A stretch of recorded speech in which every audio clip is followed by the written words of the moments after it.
No nonsense gin drinking. All gin, no nonsense. Hello gin lovers, welcome back. I'm Bobby Freeman and today, my friends, we have a rather confusing gin on the show because I feel quite the fool because I was duped. Well, I wasn't duped, I've just been rather stupid and lacking in intelligence because let me introduce you to it and I shall explain from where the confusion sprung. So it goes by the name of Nikka Coffey gin. Now I'm not sure if that's Coffey, whatever. The point is, when I ordered it, I thought it was coffee. Because this is a thing at the moment. This is a sort of a trend. You've got lots of, I've seen a few coffee flavoured gins going around and I thought that's great, I'll get one on the show. And someone recommended this and I thought, perfect, let's start with that one. However, when I looked into it, turns out it's not coffee at all. Coffey or Coffey is a style of still. It's different to the traditional copper pot still. It uses 2 columns or something. I don't know, I'm not an expert. However, it's most definitely not a coffee gin, so it's kind of thrown me a little bit and, well, I'm an idiot. However, it's here now, I've paid the money, so we might as well crack on with it, but unfortunately, it's not what I thought it was going to be. Anyone who was tuning in thought it was going to be that, you are just as much as a fool as I am. So we've started the show on a bit of a negative there, so I need a positive to bring me back the other way. So how about this? I've got a wonderful new patron, and his name is Mr. Kelly Shoemaker. So Kelly, thank you very much for your support. You're an official supporter of the show. You are a gentleman, and I salute you. So let's crack on with it, shall we? And this gin is actually from Japan. So as is customary on this show, I shall be doing my best Japanese accent. Only joking, of course, because I would be banned from YouTube, because unfortunately, that's the world we live in. Coffey's gin, Coffey, however you pronounce it, Coffey's gin complexity is achieved through the perfect balance between 11 selected botanicals and the silky texture of Coffey distillates. The bright and zesty aroma originating from 4 kinds of Japanese citruses: yuzu, kabosu, amanatsu, and shakaza, which all complement the traditional botanicals of juniper berries, angelica, coriander seeds, lemon, and orange peels. There's also a touch of apples, a fruit deeply related to the history of Nikka, followed by a pleasantly tangy hint of green Japanese Sancho pepper on the finish. Well, that's quite an array of botanicals. I must say, this could go either way, I think. That could kind of muddy the water a little bit. It could be just too much going on. Or, you never know, it could be an absolute masterpiece, a symphony of flavours, we don't know. However, we are going to know in a minute because I'm going to bloody well find out. So let's get the old top off. We have no cork test today. I'm just going to open it like that, like Steve the bartender does. Bollocks, but he doesn't do that. Never mind, we'll let it go. So get some in the glass. Let's have a look. I think this is going to smell amazing with all that sort of lovely bundle of citrus fruits in there. I think it's going to be quite special. So, oh, I'm right. It's kind of it's one of those ones that reminds me of like that sort of the silent pool, sort of rare citrus, kind of sort of a bit of a sort of a fruit salady, real kind of zesty kind of sort of aroma. It's kind of leaping out of the glass. Very, very nice. So then, let's marry it with the top. Mind you, I must just tell you beforehand, it is a 47%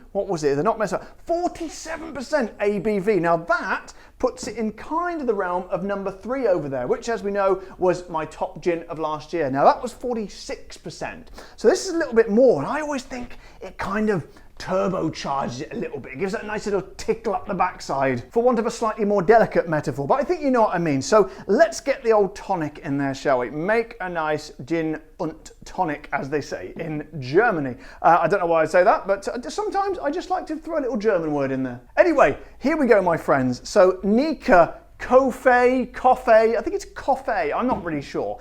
Whatever it is, I say to you, my friends, cheers.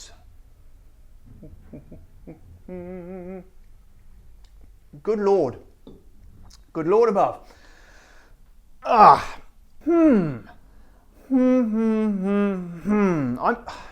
It's a rather strange taste, to be honest. It's a little bit.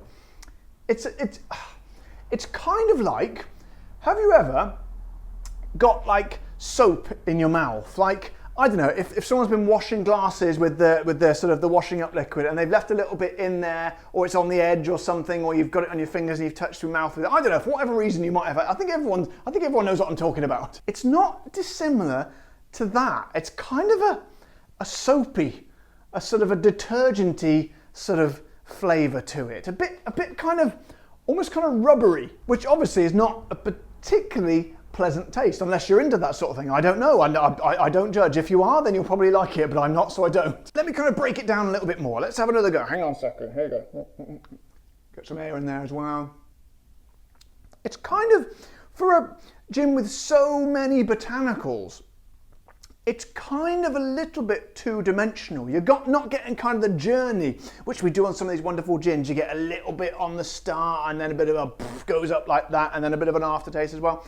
It's all kind of condensed into one big lump. So you kind of do get that sort of citrusy kind of essence, but it's all sort of condensed. I think the flavours, when they use that many, need to be spread out and all sort of take their time and swirl around together and use their only little bit of the space.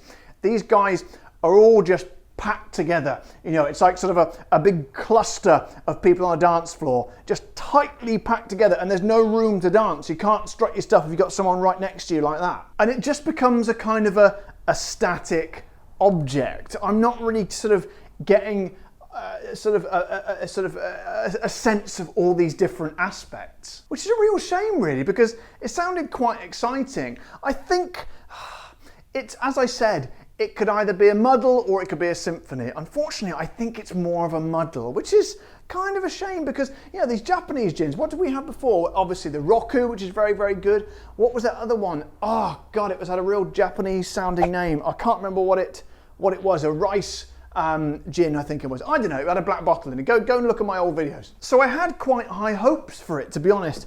So that is a little bit disappointing. However, let's try it. Maybe, you know, who knows, maybe this is all about the neat drinking. So let's give this a go. And at 47%, I'm expecting this to be quite a kick. So here we go.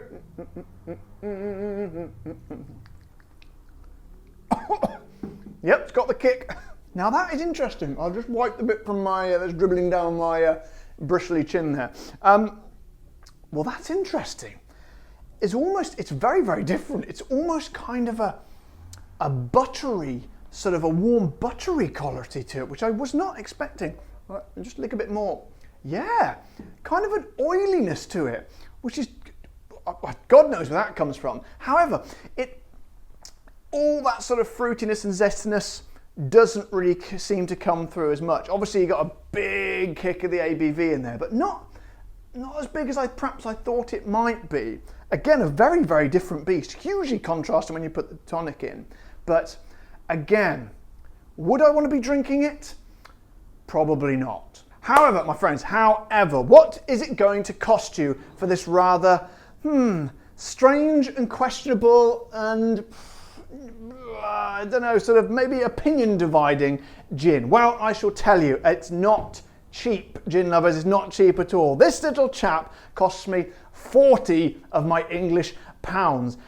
In America, I don't think it's available. Oh, no, I think it was available in America. It was $55, or was it? I can't remember, but that's the equivalent of anyway. It probably cost you something like that, and 46 euros. So, as you know, I don't like to pay, for the small distilleries between 30 and 40, so they're right pushing the top end of my bracket. In some places, I did see it costing even more. So, to be honest, that's a lot of money to pay out on a gin that's, in my opinion, of course, this is all subjective. People often argue with me in the comments below, but in my opinion, in my humble opinion, not really worth it. So guys, to sum up, rather a strange gin. I like the idea. I like the sort of the eclectic mix. Sounds really good in theory. However, in practice, it became a bit of a muddle, a bit of a sort of a strange concoction of flavours that are perhaps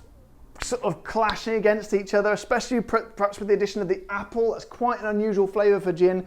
Apple and citrus. I think it kind of went a little bit too far. So if, you know, as I say, these are just my opinions. You might disagree. Try it. Let me know what you think in the comments in the section below. But personally, especially for that price as well, I I shan't be buying it again, put it that way. So guys, I hope you found this video useful and informative.